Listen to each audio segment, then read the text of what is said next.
Oke, semuanya sesuai dengan pembukaan tadi ya. Kita akan membahas tentang toharo. Mari kita bahas secara detail ya.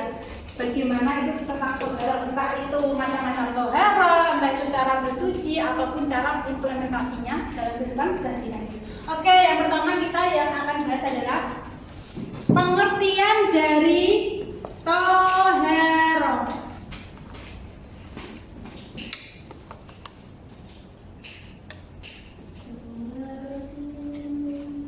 Oke, sesuai buku yang kemarin ya, saya saranin ya buat kalian.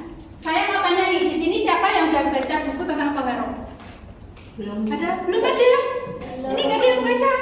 nggak punya bukunya. Kan kemarin dikasih ya. Oke, sekarang siapa yang tahu definisi atau pengertian dari toharo secara bahasa? Bisa angkat tangan. Apa? Bersuci ya. Mungkin ada yang menanggapi yang lain selain bersuci? Membersihkan diri. Ya, bersih atau suci ya. Cara bahasa atau lughah ya, atau bahasa. Atau etimologi ya, secara etimologi. Adalah bersih atau suci. Oke. Kalau secara istilah atau terminologi, siapa yang ingin berpendapat bisa banget? Terminologi. Ayo. Secara terminologi. Saya Apa? membersihkan bersuci dari najis dan najis. Oh, bagus, belajar banget. Ya, bagus. Emang ya itu yang disebutkan atau yang dijawab sama Mbak Hidayah itu benar banget ya. Jadi toharo secara terminologi atau secara istilah ya, itu membersihkan diri dari najis dan hadas. Ini sudah secara singkat aja ya teman-teman. Oke. Terus yang kedua, ini pengertiannya seperti itu. Terus yang kedua yang akan kita bahas yaitu macam-macam toharo.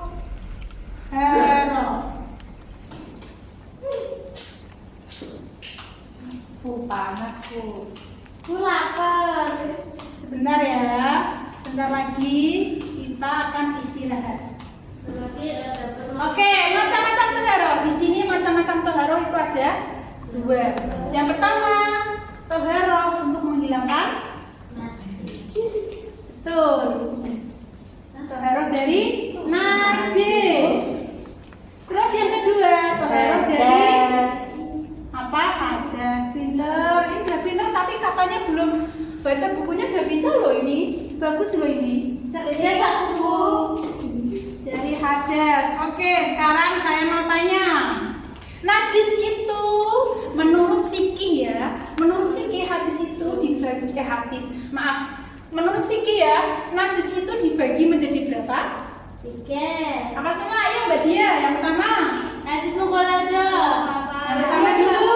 Muharram atau najis ringan. Terus yang kedua, najis mutawasithah atau najis berat. Terus yang terakhir, najis berat.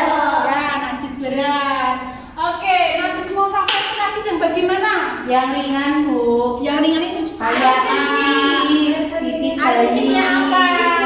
Pipisnya bayi. Jadi najis dari mukhafafah itu, mukhafafah atau ringan ya, mukhafafah itu najisnya air kencing anak laki-laki, bayi laki-laki yang umurnya belum genap 2 tahun dan masih menyusu, belum makan apa-apa. Pokoknya makannya cuma ASI dari ibunya. Misal nih, kalau ada bayi laki-laki umurnya belum 2 tahun, ya masih menyusu atau masih makan nasi, tapi sudah makan yang lainnya atau pasi, itu tidak boleh, itu tidak termasuk najisnya mukhafafah. Itu ya, perbedaannya itu ya. Ayo yang ngomong sendiri. Tadi gimana? Najis mukhafafah tadi gimana? Contohnya? Najis mughalladha anak bayi yang belum berumur. Bayi apa? Bayinya harus laki-laki ya. Bayi laki-laki ya. Yang belum berumur 2 tahun. Ya,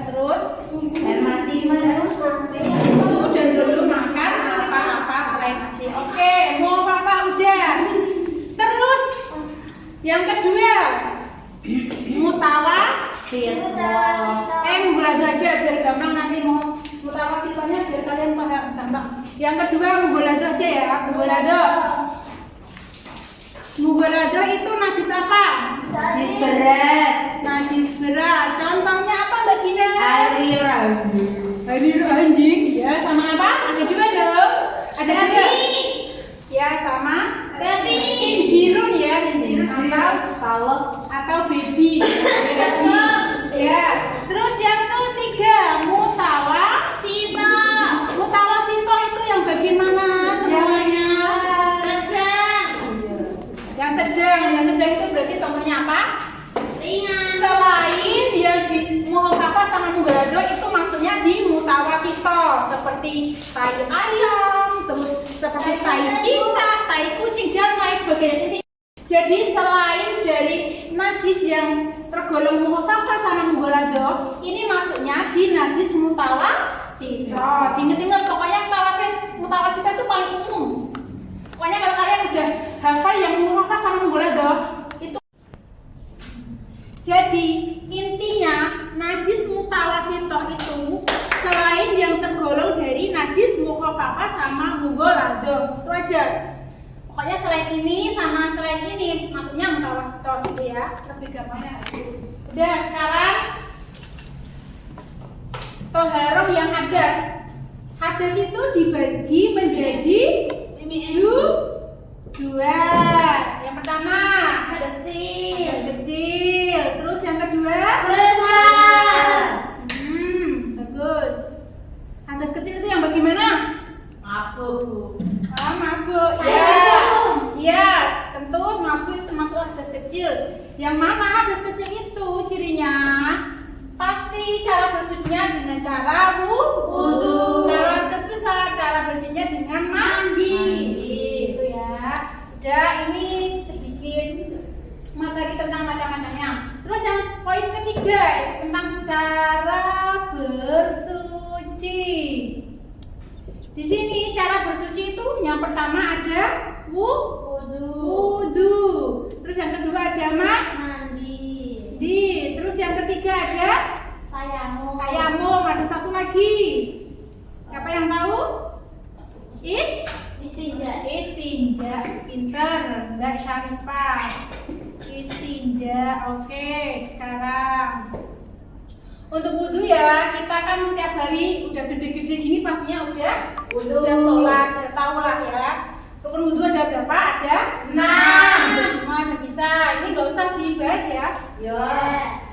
Kita bahasnya itu tentang airnya saja. Wudu ini kan pakai air, mandi juga pakai air ya. Istinja juga sebagian pakai air. Oke, sekarang kita bahas air. Karena air ini untuk kita wudu sama mandi ya. Oke, air itu dibagi menjadi berapa? Air itu dibagi menjadi berapa kalau dilihat dari jumlahnya? Apa, Bu? Air itu dibagi menjadi berapa kalau jika dilihat dari jumlahnya? Jumlah 7. Kan? Ada dua. Yang pertama air sedikit sama air banyak. Air sedikit itu berarti air yang kurang dari 2 kula. Itu air sedikit. Kalau air banyak itu air yang lebih dari 2 kula. 2 kula atau lebih itu nama air banyak. Terus jika dilihat dari pembagian air itu dibagi menjadi berapa Mbak Sarifah? 7. Ya, kok 7 terus itu bukan. Itu bagian dari air mutlak. Ayo, air dibagi menjadi berapa Mbak Sarifah? 2. Itu jika dilihat dari jumlahnya. Ini secara umum pembagian. Ada apa? Semua air Suci mensucikan air mutlak. air mutlak ya. Terus yang kedua Sama. ya, yang ketiga Air suci tapi tidak bisa mensucikan. Terus yang terakhir apa? Air najis yang terkena kotoran. Air yang suci tetapi tidak bisa mensucikan atau air mustakmal ya. Air mutlak atau air yang suci dan bisa mensucikan itu ada 7. Apa semua? Air hujan. Satu-satu, jangan gerudukan ini. Nggak suka. Ayo, yang pertama air Air sungai.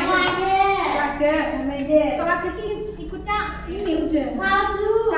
Air terjun. Air terjun. Air mata. Enggak, mata air. Adanya mata air, bukan air mata ya. Air sumur, air laut, air hujan, terus yang terakhir air apa? Kalau air minum. Air minum ya apa? Kan air mineral. Bisa ya, udah ya itu air mineral. Terus yang kedua, air yang suci tetapi tidak mensucikan itu dibagi menjadi dua ya. Yang pertama dua aja ya. Yang pertama itu air istakmal atau air yang sudah sukas ya. Misal kita habis mandi atau habis mencuci piring atau habis wudhu, airnya itu namanya air mutlak. Itu tidak bisa dibuat untuk bersuci. Memang itu airnya suci, tapi sudah tidak bisa dibuat untuk bersuci. Itu namanya air mutlak. Terus yang kedua, air suci tetapi makruh. Tidak makruh. Air suci tetapi tidak mensucikan. Itu air suci yang tercampur dengan barang suci yang lainnya seperti teh, kopi, air kelapa itu tidak boleh ya. Terus yang ketiga, air mutanajis. Mutanajis, air mutanajis itu bagaimana? Mbak Saripah. Air yang bercampur najis itu Ya, bagus. Terus yang terakhir, air musyamas. itu bagaimana Mbak Dina? Yang kena sinar matahari, Bu. Kena sinar matahari. Terus wadahnya terbuat dari Apa? wadahnya itu yang Perak. emas. Perak emas. Ya, logam ya, benar logam. Karena itu bisa menyebabkan penyakit kulit. Ya, udah. Itu pembagian air. Sekarang mandi. Udah bisa pada iki turun.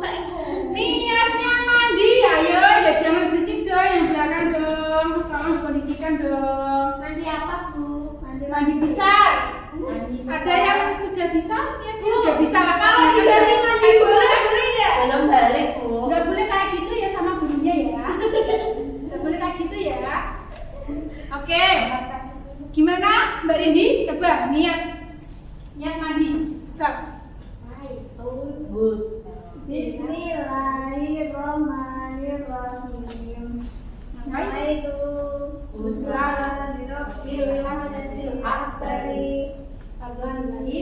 Ya, sekarang tayamum. Tayamum itu apa? Mbak Juni? Suci. Suci apa? Istihati sholat. Tayamum adalah cara bersuci dengan debu.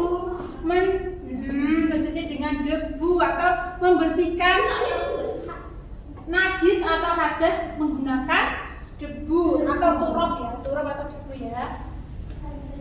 Kalau sama pasir, Nggak apa-apa, nggak boleh harus debu ya, nggak boleh pasir, tapi harus debu, debu yang halus bukan pasir. Karena pasir kan ada kasarnya, itu nggak boleh ya. berarti kerikil juga nggak boleh. Nggak boleh. Ini kan di sini turab, turab itu artinya debu. Debu. Oke. Ada. Terus yang terakhir istinja, istinja itu apa? Cebok. Jadi kalau dalam Islam itu ada keutamaan dalam istinja atau cebok ya. Hajat, Bu. Ya, cebok kok hajat. Cebok itu pertama menggunakan batu dulu baru menggunakan air. Ini sangat dianjurkan. Caranya kita juga bukan sembarang cari batunya ya, batunya juga cari yang ada tiga sisinya, bukan yang geronjal-geronjal itu nggak boleh. Karena itu bisa nggak boleh nanti lecet. Jadi kita cari batu yang punya tiga sisi, sisi kanan sini sama boleh atau lebih, intinya ada tiga sisi atau 4 sisi ya. Nanti dibuat sisi yang bagian sini dibuat untuk membersihkan. Kalau masih kurang bersih berarti sisi bagian Kalau batu tawas boleh nggak, Bu? nggak boleh, itu geronjal-geronjal. Kalau batu Nah, kita jangan lebar kemana-mana. Kalau batu akik. Lanjut ya. Batu akik. Ayo, jangan sopan sama gurunya. Ya. Ini udah istinja. Sekarang kita poin yang terakhir ini. Tadi katanya udah lapar. Ini fokus dulu. Setelah ini kita selesai ya. Yang terakhir, poin terakhir itu cara mengimplementasikan atau mempraktekkan kehidupan yang sehat, yang bersih dan suci dalam kehidupan sehari-hari. Itu seperti apa? Ada yang bisa mencontohkan? Contohnya apa? Contohnya Apa aku soalnya tadi? contoh yang mencerminkan hidup sehat, bersih dan suci dalam kehidupan sehari-hari. Mandi 2 kali Mandi. sehari. Pintar, mandi ya. Sehari kita harus mandi minimal 2 kali. Jangan sampai kita mandinya satu tahun sekali, itu nggak boleh. Ya, nggak boleh ya. Mandi 2 kali sehari minimal ya ini ya. Bisa lebih. Apa? Terus apa? Gosok gigi. Pintar, gosok gigi biar nggak bau ya. Biar giginya juga sehat, biar bersih. Gosok gigi, terus apa lagi? Cuci tangan. Cuci tangan sebelum makan itu juga mencerminkan atau contoh dari hidup bersih dan suci. Mungkin ya itu sedikit materi dari Ibu. Semoga kalian bisa menerima dan bisa ingat dan memahami mengenai bab baru ini. Sampai sini siapa yang ingin bertanya? Bisa angkat tangan. Angkat kaki Bu. Angkat tangan nggak ada? Saya Bu. Apa? Ini mandi sholat Idul Fitri bagaimana? Oh, sholat Idul Fitri. Oke, nyata gini. Nama itu Husla Idul Fitri. Sunata lillahi ta'ala. Ya, itu udah hafal apa belum? Belum. Ya nanti dibuka sendiri ya. Punya HP kan? Punya HP? Nggak punya kuota, nanti beli dulu ya. Karena di sini di HP itu banyak. Kalau nggak baca buku ya. Kalau nggak ada buku kan di YouTube atau di HP itu banyak. Pasti ya, jangan HP itu jangan dibuat yang apa yang nggak faedah semua, tapi salah satunya cari manfaat dari materi ya. Udah ya. Ini cukup sekian itu yang bisa disampaikan. Semoga kalian bisa memahami dan bisa mempraktekkan. Amin ya Allah. Dalam kehidupan sehari-hari ya. Untuk menutup pertemuan pada hari ini, mari kita tutup dengan bacaan hamdalah dan kafaratul majelis. Alhamdulillahirabbil alamin. Subhanakallahumma wa bihamdika asyhadu an la ilaha illa anta astaghfiruka wa atubu ilaik. Wassalamualaikum warahmatullahi wabarakatuh. Waalaikumsalam warahmatullahi wabarakatuh.